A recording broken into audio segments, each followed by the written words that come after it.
여러분 안녕하세요. 알파 오메가입니다. 다큐사인을 가지고 왔어요. 제가 한 번도 다뤄보지 않았는데 어떤 구독자분께서 이 다큐사인을 좀 다뤄주면 안 되냐고 이제 말씀을 하셔서 한번 알아봤습니다.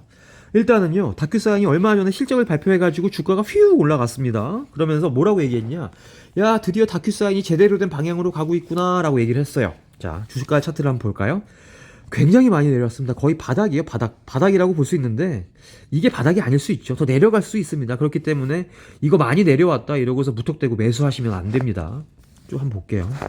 자, 그래서 다큐사인이 이제 실적을 발표를 하고 나서 12%가 이제 올라갔다라고 얘기를 합니다. 그러면서 이 다큐사인이 가이던스를 내놨는데 2023년 굉장히 좋게 내놨습니다. 우리 실적 예상했던 것보다 좋을 것 같아요 라고 얘기를 해갖고 주가가 올라갔고, 그 다음에 이제 웨드부시에서 이제 뭐라고 얘기를 했냐면, 야, 이거 얘들 되게 잘하고 있네?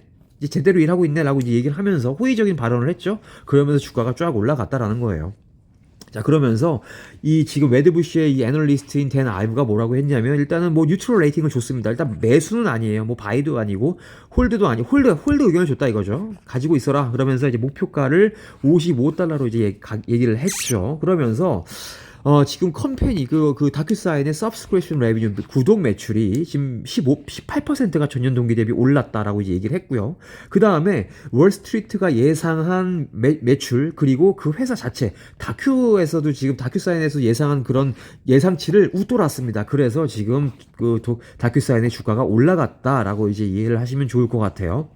자, 그리고 지금 다큐사인이 일단 이제 2023년에 그 가이던스를 줬는데 일단 2.493, 2.497을 얘기를 했습니다. 그런데 이런 예상이 지금 애널리스트나 뭐 그런 데보다도 훨씬 높았다라고 얘기를 합니다. 그러니까 2023년 가이드라인이 훨씬 좋았다. 가이던스가 좋았기 때문에 주가가 올라갔구나라고 보시면 좋을 것 같아요.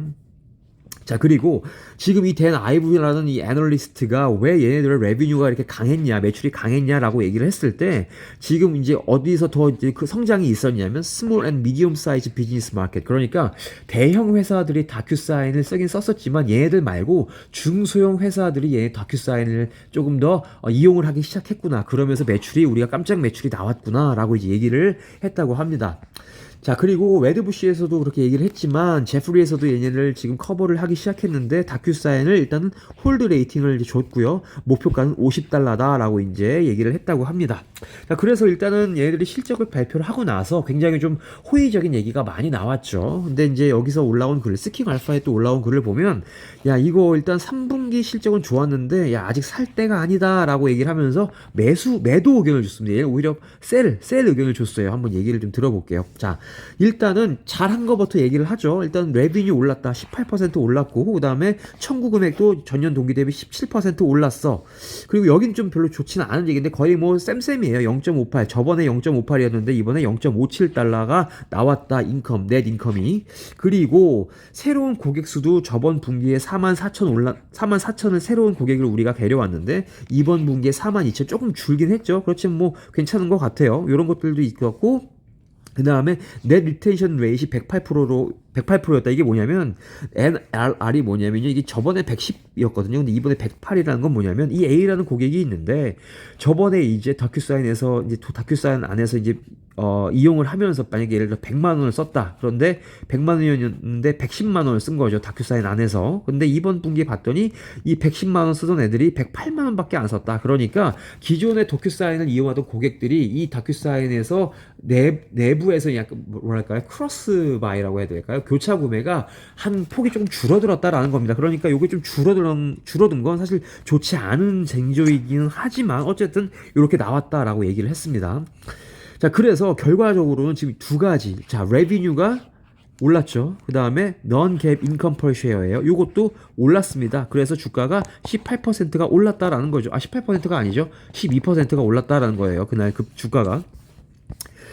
자, 그런데 지금 여기서 이거에 더불어서 매니지먼트가 우리가 지금 다큐사인의 주가를 올리기 위해서, 우리가 더 성장을 하기 위해서 자체적으로 무슨 노력을 기울이는지도 얘기를 했죠. 자, 일단은 전략적으로 인원을 감축했다라고 얘기를 했고요. 그 다음에 우리가 도큐사인의 주식을 자사주를 매입을 할 수 있는데 137밀리언 달러 어치의 바이백을 할 수가 있습니다. 그런데 이건 바이백을 할지 안 할지는 모르겠어요. 하지만 이 정도 바이백을 할 여지가 있다라고 이 CFO가 얘기했다는 겁니다. 그 다음에 그 회사 안에서도 이런 ERP를 이제 적용을 한 거죠. 뭐 이렇게 전사적으로 약간 뭐 종이에다가 쓰던 거를 다 전사적으로 이렇게 바꾸면서 약간 디지털 트랜스포메이션, 그러니까 디지털화, 회사 자체를 디지털화하면서 약간 좀 더 이제 매니지를 좀 경영을 좀 더 좋게 하고, 그다음에 간소화하고, 그다음에 내부적인 이런 프로세스를 좀 더 자동화를 하면서 이 다큐사인 회사를 조금 더 효율적으로 바꿔가는 그런 움직임을 우리가 노력을 했다라고 이제 얘기를 한 겁니다.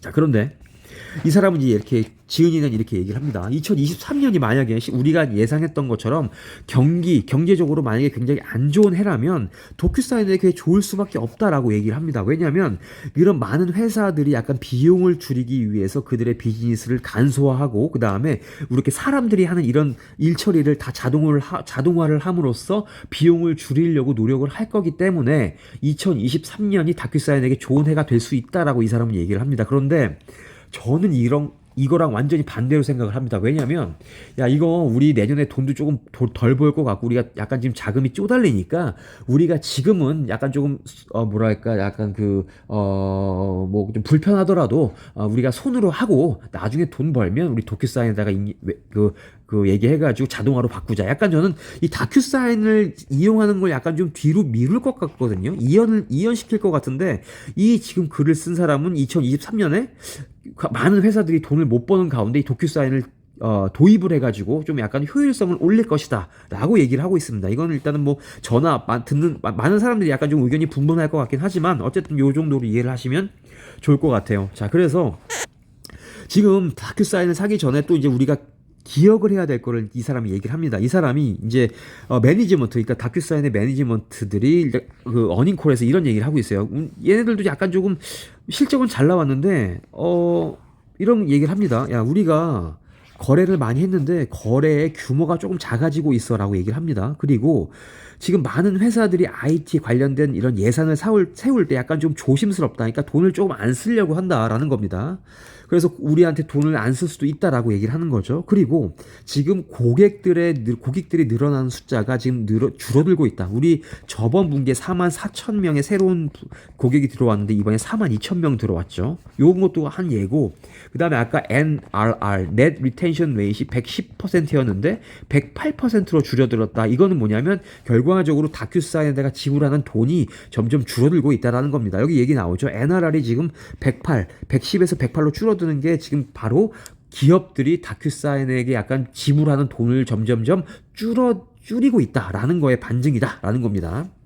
자, 그리고 또 무슨 얘기 했냐? 지금 또 마찬가지로 매니지먼트가 어닝콜에서 이런 얘기를 했습니다. 우리가 그로스가 한 자리도 좀 줄어들 것 같아. 라고 이제 매출이 줄어들 것 같다라고 얘기했고요. 뭐 청구 금액이 한 자리로 또 줄어들 것 같다. 안 좋은 얘기를 이렇게 좀 합니다. 그러니까 약간 좀 보수적으로 얘기를 하죠. 그 다음에 오퍼레이팅 마진이 원래 한 20에서 25%로 얘기를 했었는데 타겟팅을 딱 20%, 가장 낮은 20%로 얘네들이 얘기를 합니다. 그러면서 약간 조금 조심스럽게 이런 것들을 얘기를 했다라는 거예요. 자, 그래서 일단은 우리가 3분기 실적은 굉장히 잘 나왔습니다. 그래서 주가가 쫙 올라갔죠. 그런데 앞으로 내다봤을 때 이게 장밋빛만은 아니다라는 걸 우리가 기억을 해야 되겠다. 그래서 이 사람이 딱 정리를 합니다. 단기간, 장기간으로 봤을 때 일단은 다큐사인이 안 좋은 것들. 자, 이 회사에서 일단 2023년, 24년도 전망을 약간 좀 미지근하게 내놨죠. 우리 되게 좋다라고 얘기를 안 했으니까요. 그 다음에 NRR 110에서 108%로 줄어들었다라고 얘기를 하는 거는 기업들이 돈을 좀 덜 쓰고 있다라는 겁니다. 이것도 리스크 중에 하나가 될 수도 있다라는 것이고, 새로운 이제 CEO가 부임을 했는데 1년이 채 안 됐습니다. 이 사람이 지금 구글에서 광고 쪽에 관련하던 일을 하던 사람인데 이 사람을 CEO로 데리고 왔다라는 겁니다. 그런데 지금 만약에 도큐사인이 약간 좀 전략적으로 약간 좀 CEO를 데려올 거였으면, 이런 약간 IT 쪽에서 일을 했던 사람을 CEO로 데려왔으면 더 좋았을 텐데 왜 이렇게 이쪽에 관련 없는 사람을 데리고 왔느냐, 요거에 대한 약간 CEO 리스크를 이 사람이 언급을 하고 있습니다. 자, 그리고 다음, 지금 리더십 팀을 보면 퓨어한, 순수하게 공학자가 없어요. IT 쪽에 있던 사람이 없다라는 겁니다. 여기 보시면요. 자, 일단은 유일하게 이 사람이 테크놀로지와 오퍼레이션 쪽에 일단은 있는 사람입니다. 아무래도 우리나라 사람 같아요. 그죠? 근데 이 사람의 양력을 보면 일단 이분이 대학교 다닐 때, 듀크 대학을 다닐 때 전공이 생물학이랑 여성학이었습니다. 그래서 일단은 지금 이 글 쓴 사람이 걱정을 하는 것은 이렇게 지금 임원진 매니지먼트 쪽에 IT에서 관련된 사람이 전혀 없다라는 겁니다. 그래서 요걸 조금 걱정을 하고 있는 것 같아요. 물론 뭐 이 임원진 말고 정말 IT 부서에서는 약간 그런 사람들이 많을지 몰라도 약간 임원진에서는 그런 사람이 없다는 걸 조금 불안해하고 있다라는 거예요. 그 다음에 경쟁이 심화되고 있다는 걸 얘기를 하고 있습니다. 일단 어도비가 약간 있죠. 우리가 지금 전자 서명하면 어도비가 일단 있을 것이고, 이 어닝콜 하는 날 JP 모건에서 뭐라고 얘기했냐면 지금 마이크로소프트가 우리 마이크로소프트 오피스 365 있죠. 뭐 파워포인트라던가 엑셀 그런 쪽에 지금 전자 서명을 도입을 하려고 한다라고 얘기를 하면서 이것과의 이제 이런 걸 어떻게 생각하느냐라고 물어봤죠. 그랬더니 마이크로소프트가 어쩌면 다큐사인과의 그런 기회가 될 수도 있는데, 만약에 마이크로소프트가 다큐사인과 파트너십을 맺지 않고 독자적으로 전자서명 쪽을 나간다면 사실 이 마이크로소프트는 잠재적인 경쟁자가 될 수 있기 때문에 이건 역시 리스크다라고 이 사람은 얘기를 하고 있습니다. 자, 그 다음에 마지막 리스크인데요. 이게 지금 일단 되게 좀 중요하죠. 왜냐하면 지금 다큐사인에서 마케팅에 관련된 비용, 그 다음에 세일즈에 관련된 비용을 점차적으로 늘릴 수밖에 없다라고 이제 얘기를 합니다. 그러면서 굉장히 이제 경쟁이 심화되기 때문에 얘네들이 뭐 세일즈와 마케팅에 들어가는 돈이 올라갈 수밖에 없습니다. 그래서 결국 그거는 무엇을 압박하냐? profitability, 수익성을 악화시킬 수밖에 없다라는 거. 이런 걸 좀 리스크로 기억을 하셨으면 좋겠고요.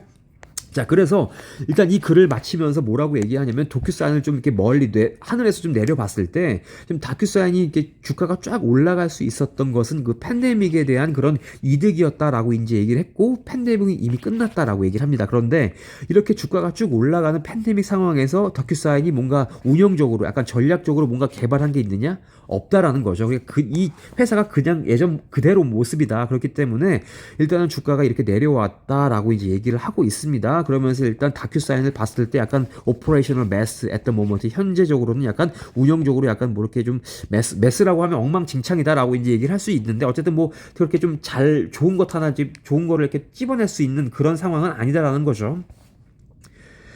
자, 그래서 아까 처음에도 말씀드렸지만 지금 3분기 결과가 잘 나왔죠. 그렇다고 해서 여기서 섣불리 매수를 한다는 거는 굉장히 좀 어리석은 짓일 것 같아요. 제가 보기에도 뭐 여기가 바닥일 수는 있겠지만 더 내려갈 수 있습니다. 우리 많은 기업들이 지금 바닥이 아닌 지하실로 계속 뚫고 내려가고 있기 때문에 섣부른 매수는 조금 금지를 하자라는 거고, 마지막으로 뭐 심플리 월스트리트에서 지금 갖고 왔는데 이제 인사이드 트레이딩을 갖고 왔습니다. 최근 6개월 동안 이 그 다큐사인을 판 내부자들은 없습니다. 판 사람도 없고, 근데 산 사람도 없어요.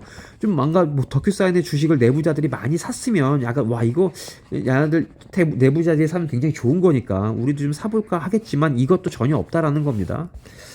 자, 그래서 일단 다큐사인에 대해서 3분기 실적을 좀 정리를 해봤고, 그 다음에 그것과 더불어서 3분기 이 다큐사인을 바라보는 약간 좀 부정적인 제가 견해를 하나 정리를 해왔습니다. 일단은 다큐사인 가지고 계시는 분들은 이 영상을 좀 보시고 도움이 되셨으면 좋겠고요.